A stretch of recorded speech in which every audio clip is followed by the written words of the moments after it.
Okay, Robin, can I start with you? And I'm going to be greedy and ask a journalist-to-journalist question. How do you get those ISIS fighters to talk to you? So one of the interesting things is that everybody wants to tell their story. And so I get access to all the bad boys, always have. I remember I went to Tehran, spent 2.5 years trying to see the guy who oversaw the bombing of the US Marine barracks. And the Iranians kept saying, no, no, no. And I think I tired them out at a certain point, and they said, okay, you can go to see him, but you can't take a picture. And no questions and so forth. So I went up and I met him, and I said, I'm so sorry that you don't have time to let me talk to you because I had only one question. And he said, what was the question? And I said, I wanted your candid assessment of what are the successes and failures of the Islamic Revolution.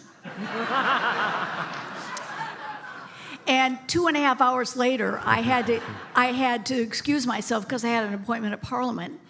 So, this is where, it's like talking to the Hezbollah guys. They want to tell their story. You know that better than anybody.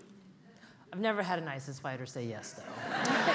Granted, I've never been there. I'm going to get you another quick follow-up. I was very, very struck when you were talking about the ISIS leader who was sending 12-year-olds to be suicide bombers. And then when it became his turn, he said no because he thought of his mother.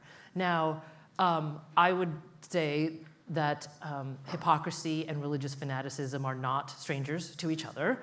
But did he possess any self-awareness at that moment about what he was saying? Or did it seem to make logical sense to him that his life was somehow more precious than the 12-year-olds he was sending away in the name of their form of Islam?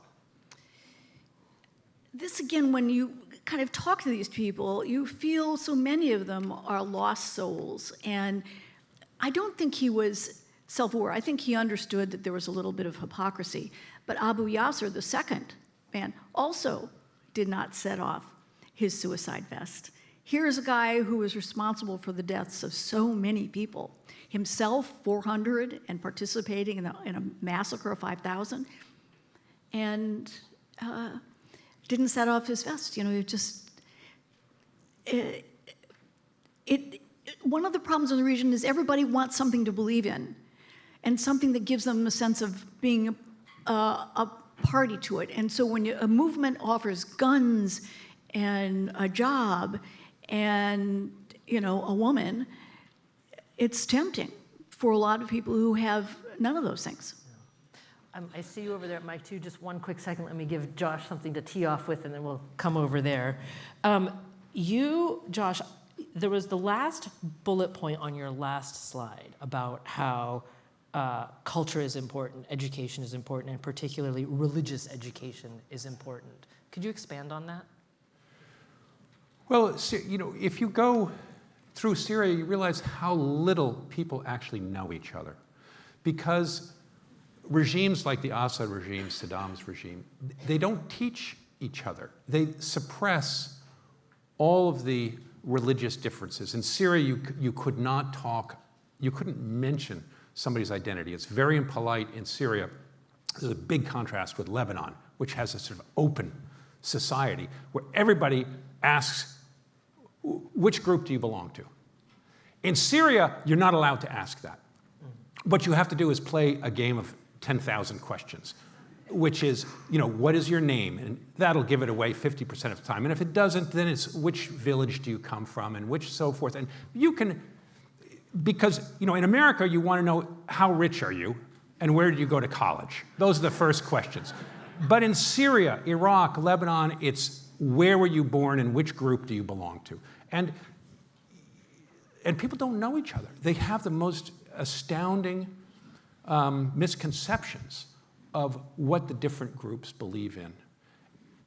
And that's because of a lack of education and of not knowing each other. And that is a very hard thing to overcome because there's deep distrust along those sectarian and ethnic lines. So you're talking about cultural and religious education and awareness internally across those religious and ethnic That's one lines. aspect of it, but of course, education is key to being competitive in the modern world and to producing a sense of citizenship. I have so many questions, but I'm going to hand it over here. Someone over there at mic 2?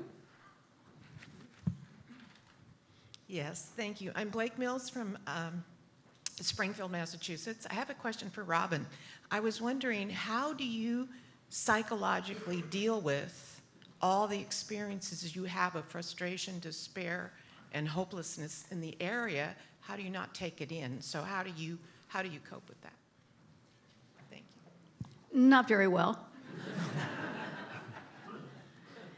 The hard part is, like with the Marine bombing, I heard the bomb go off. I was staying with my Italian boyfriend who was with the Italian peacekeepers, and his walkie-talkie went off immediately, and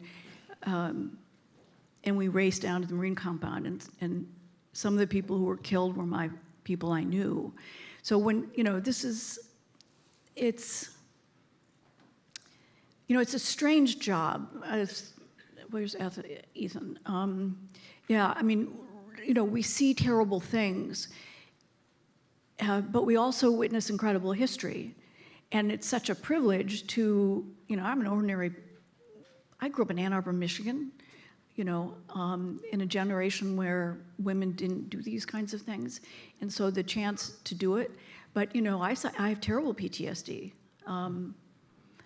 but I'd still do the same thing again. I will come to one in just a second, but we have a question here on the monitor, which is actually one that I was going to ask both of you, but you see it here. It's from Samantha in Augusta, who asks, do you see any similarities between the young men who joined ISIS in the Middle East and those joining far-right groups in the US today?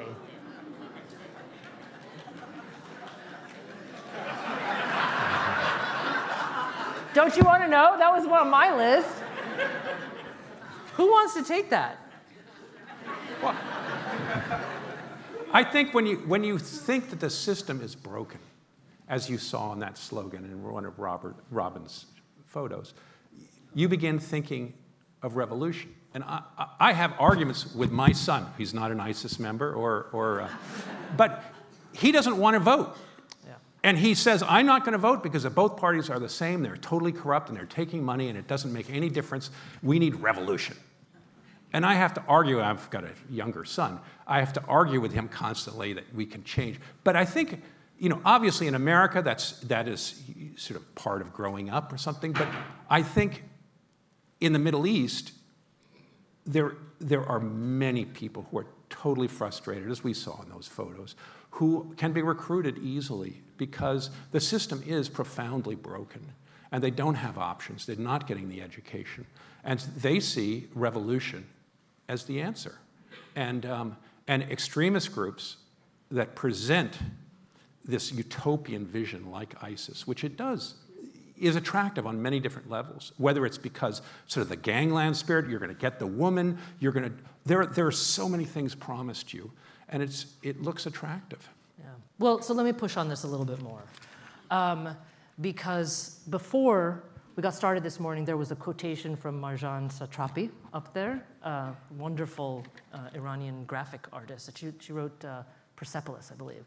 And the quote from her was, the one thing she would want to tell secular Americans is that people in Iran and American people have more in common than we do with our own governments. Totally. Right? And so what I wanted to ask you is, some of those commonalities also include, and Joshua had said everyone in the United States wants to know sort of how much you make and where'd you go to college. I would say for millions of Americans, myself included, the third question is, where are you from? Okay? I'm from Corvallis, Oregon. And I don't ever consider that like a quote-unquote microaggression, but it's an automatic assumption that one must ask if you are not ethnically white, okay? You also mentioned, and I think this is a profound observation that religion is like a new ethnicity. I believe that that's happening here in the United States with the overt and unfettered rise of Christian nationalism. You described the massive inequalities from obviously the refugee camps to people partying barely clothed in Beirut. We don't necessarily have refugee camps here in the United States, detention centers aside, I know. But we have people living in abject poverty while one American is on the way to becoming a trillionaire. I mean, I would say that the similarities are spectacularly obvious, which makes me wonder, is holding together this multi-ethnic, this multi-religious democracy at all guaranteed? You talked about the collapse of these kind of similar states post-colonial in the Middle East. I kept thinking about us here in America. I couldn't help it. Right. Sorry, that was a lecture. I'm apologizing for that, but they got me going. But Josh, and then I'd love to hear both of you actually on this. Well, I have an anecdote on that. And about a decade ago, I gave a lecture in Oklahoma City at the Cowboy Museum to the Men's Club of Oklahoma, which was businessmen. It was the biggest club in Oklahoma. And I gave a lecture similar to this. And there were polite questions. And then some guy raised his hand in the audience, and he said, could it happen here, meaning ISIS and civil war? Civil war, really, is what he meant. And I came up with my, liberal American answer, which we have a constitution, it's separation of powers, and we're strong, and all this stuff. After the lecture, a whole bunch of guys buttonholed me in the parking lot, and he said, the lead guy said, I'm not a prepper. I'd never heard the word prepper before. He said, I'm not a prepper, but I have lots of friends who are preppers.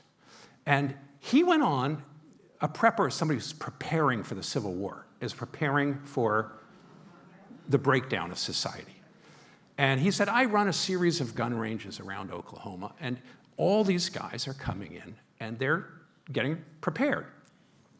And then he began to list to me all the insults to Americans, that constitutional changes that are taking place, state changes in Colorado. He had this long list of grievances.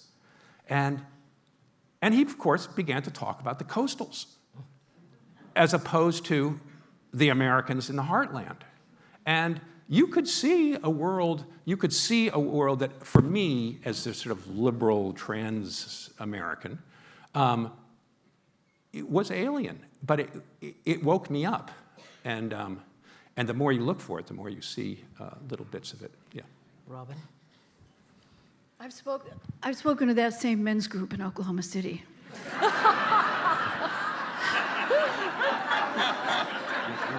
Good for them for having you both. I try to avoid American politics. I live in Washington, D.C. But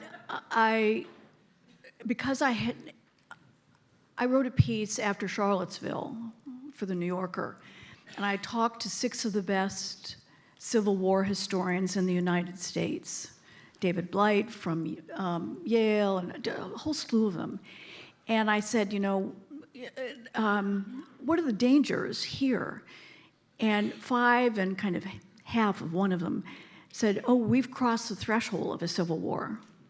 And not in the sense of, fighting across a front line, but the erosion of a nation into pockets. And so I wrote that piece, and then a couple of years ago, a movie came out called Civil War, not Ken Burns series. Ken Burns, however, is from Ann Arbor and went to my high school. But Civil War is really worth seeing. And it was written by and directed by a Brit who was very worried after the first Trump administration about what might happen because of the polarization. And he doesn't take sides, but it's, and I recommend it to everybody. I think it's on Netflix, streaming now. And he captured the moment. And the dialogue's fantastic and the cinematography is unbelievable. And at one point, these 4 New York Times journalists they stop at a place where they hear firing and they see 2 guys in militia uniforms and they ask, who are you firing at? And they said, we don't know, but they're firing at us. And it just seemed to capture, I think, this place where, we feel polarized and willing to take on the opposition, even if we don't know for what purpose or at what cost. Mic number 1, please. Is this thing on? Yeah. Okay. Charlie Graham of Camden. In my days in Beirut, I had a friend who was a Druze, and they seemed to be the footnote of the Middle East. Josh, can you tell me at least a little bit about the Druze? Okay. For simplicity's sake, the Druze, the Alawites, the Ismailis, all add, if you will, a book and a prophet onto the Quran. And for simplicity's sake, I usually make the comparison of they're the Mormons of the Middle East. And they're rejected in the same way that an evangelical Christian would reject Mormons as being not Christian, because you can't add a prophet and a book. But that's really the story of the Abrahamic religions, because Judaism comes first, and then the Christians do to Judaism just what they add a book and they add a prophet. And of course, the Jews reject that and say, no, you can't do that. And they say, no, you're misguided and we can do it. And then the Muslims come and add a book and add a prophet onto that and say, you guys are misguided and you should have converted. And the Alawites, Druze, and Ismailis all do the same thing. And for the Druze, it's al-Hakim, who is the Fatimid caliphate in Egypt in the Middle Ages, and they spin off from there. But each one has a taking off point, and they add a prophet. And so they're seen as polytheists and extremists by Sunni Muslims. And this is Ibn Taymiyyah, the 12th century a mullah from Syria, calls them worse than the Jews and the Christians, and gives a fatwa that says that their blood is halal. Their blood and their demahon wa malahon halal. Their blood and money is okay to be taken. And that, interestingly, in Syria today, the new government has, and Saudi Arabia has sent tome after tome of collections of Ibn Taymiyyah's fatwas to Syria. They were banned under the Assad regime for obvious reasons, because he didn't like them. But now they're everywhere. And there's just a book fair in Damascus this last week. And of course, all the minorities were taking pictures of Ibn Taymiyyah's books, who were all laid out there, the fatwas, and saying, this is terrible. And the regime was saying, this is freedom of speech. And so it's still very fraught, but those are the Druze who are one of these subsets on top. So what we're going to do is we're going to go 4, 2, and then 3, and I might sneak in 1 or 2 of my questions in between here. But go ahead, mic number 4, please. Hi, my name's Ricky. I'm from Levitt Area High School. I had a question for Mr. Landis. You were talking about the new constitution in Syria earlier, and you said that the government respects heavily divine religions like Christian, Muslim, and Judaism. So I was wondering, what does that mean when the Syrian government respects these religions? That's a good question. It means that they consider them divine religions. And I wrote an article on the Islamic textbooks of 2000, 2010. This is before the Syrian uprising. And in the 9th grade textbook, there was a subdivision on pagans and atheists. And it says, we believe in the freedom of thought, but not for everyone. That was the That was the line, because it said the divine religions are the ones that are descended from heaven by Prophet Gabriel, and who brought down first the Torah, then the New Testament, and ultimately the Quran. Those are all sent by God as different versions. And in a sense, you can think of it as sort of Microsoft. You get the 101, and then you're supposed to push the button and upgrade when Jesus comes along. And then when Muhammad comes along, you push the button again, and you upgrade to the final version. Not yet. Not if Microsoft has. But so those are the divine religions. Of course, the other religions are not as good. And it says, who is responsible for confessionalism in these textbooks? And it said, well, of course the Jews and the Christians are, because they didn't press the button. They didn't accept the new prophet, that it was sent down by God. And Islam sees all the prophets, from Adam through Abraham, so forth, are all people being sent down, warners being sent down to straighten man out. And you're supposed to accept them all, including Khatam al-Anbiya, Muhammad, the last one. And the others do not accept him. So you see them as inferior. In the same way that Christians have traditionally looked at Jews as going to hell because they don't accept Jesus. And the only way to heaven is through Jesus. So there is this bias against the previous religions, but they're still seen as part of this covenant, if you will. They're chosen people. The others, it says, all the other religions are man-made religions, and they express our animal desires, and they must be fought. Before we get, I said 4, 2, 3. Is that the order I said? Okay, but Robin, I'm going to interject and ask you a question. I wanted to first of all thank you for humanizing the people that we have been talking about yesterday and today, and especially the faces of those young women. Right? I was just wondering, in terms of, just to bring it back to the United States and the U.S.'s involvement in the region. Look at me, look at your face. It's not uncommon for American politicians and American media to not do what you just did, humanizing the very people who are on the receiving end of our foreign policy. But same thing, other countries do that. I mean, according to the Iranian government, we're all the great Satan, right? But what do we lose in terms of US foreign policy when the people making that policy also don't seem to recognize, as you said, the energy, the untapped energy, or the joy amongst the very people with whom we're projecting our power at? So I'm a great advocate of diplomacy, and particularly diplomats. And I think many of them, not always, but most of them, have a sense of the streets. Now, since the bombings in the 80s and the fortification of embassies, there are limits on who they can talk to, and they kind of have to be, English speaking or Western or pro-Western or something, that there are now limits, but still they know people.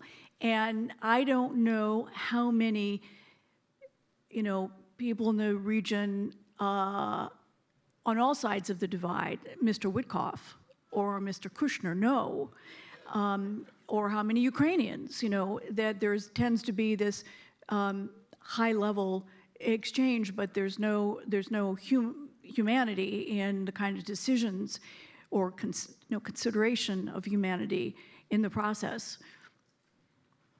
Fair enough. We're going to go to 2. Hi, my name's Gideon. I'm from Bates College. I had a question for Mr. Landis. You said that religion is the new ethnicity. I was wondering how that translates to the relationship between the Arab states and non-Arab Muslim states in particularly Africa. Aha. Well, we see, I'm not an African specialist. Let me just start. And I want to interject one thing, because I felt guilty after my answer to you up there about not talking about, there is, of course, an important layer of Middle Easterners and Arabs who are trying to put aside these religious differences. I was describing a more Salafi, more fundamentalist point of view in order to try to get a 1-minute answer. But Of course, there are many Syrians today, Iraqis, and so forth, who are trying to put aside these confessional differences and move towards a sort of separation of church and state. And there are many, there is a liberal class in the Middle East that see this as fundamental to building a nation that accepts all of its people. And that's really the fight that's going on inside Syria today, is the president, even though he was head of al-Qaeda, is constantly intoning, we have to bring together the fabric of Syria with all of its different strands. And that's the challenge, of course. Your question, Africa. It is very important. We're seeing that frontier between Muslims and Christians right across the Sahel and area where Christians and Muslim society meet. And it's causing civil war right across Africa, and it's very difficult. We saw Sudan part largely on that sort of Muslim versus Christian sides of Sudan. So it's a very important marker in Africa, indeed. I'm going to break the rules and ask one more question. We literally just ran out of time, but I can't help it. When I'm on the radio, they just turn off my microphone. Please don't do that. Because there was so much in common with both of your two presentations. And Robin, if you don't mind, I'd like to turn this one to you, because you had that slide that said conflicts convert into politics, right? And it got me thinking, not only of the very incredibly fragile borders that we're talking about in the Middle East, but I was thinking about between India and Pakistan, the line of control, or between North and South Korea, the DMZ. I'm just wondering if actually stalemate, given all the sort of the historical ethnic analysis that Josh brought, if stalemate is the best we can and should hope for. I'm going to jump in for 2 seconds. There's a wonderful book by Eugene Weber, UCLA, on turning French into Frenchmen. And he says that it's not until 1880 that more than 50% of French people could understand Parisian French. Because you had Normand, you had Breton, you had all these different dialects, Alsatian and so forth, and Basque. People didn't understand each other. They were not a nation, in a sense. Stability and a fairly strong state over decades will build people into this common religion. And everybody loves to laugh at French people because on Friday they do dictation, it's red ink and blue ink, and they have to underline things. They're all being educated into the same mold. And in a sense, public schools do that, public services do that, and nations can do it. In the Middle East, we've seen those nations broken up before with a lack of stability and this constant taking leadership off, regime change. You're going to get the civil war and you get the hardening of those lines over and over again. But it's always stability imposed by whom? I mean, Parisian French being spread everywhere came at the loss of the regional and the Roman dialects you were Empire talking sucked about. up tons of little individual groups. I'll acknowledge there's no answer. I like to ask those kind of questions. Robin, do you want to take a quick stab at it? No? Okay. Let's say thank you to Robin Wright and Joshua Landis. Be back here.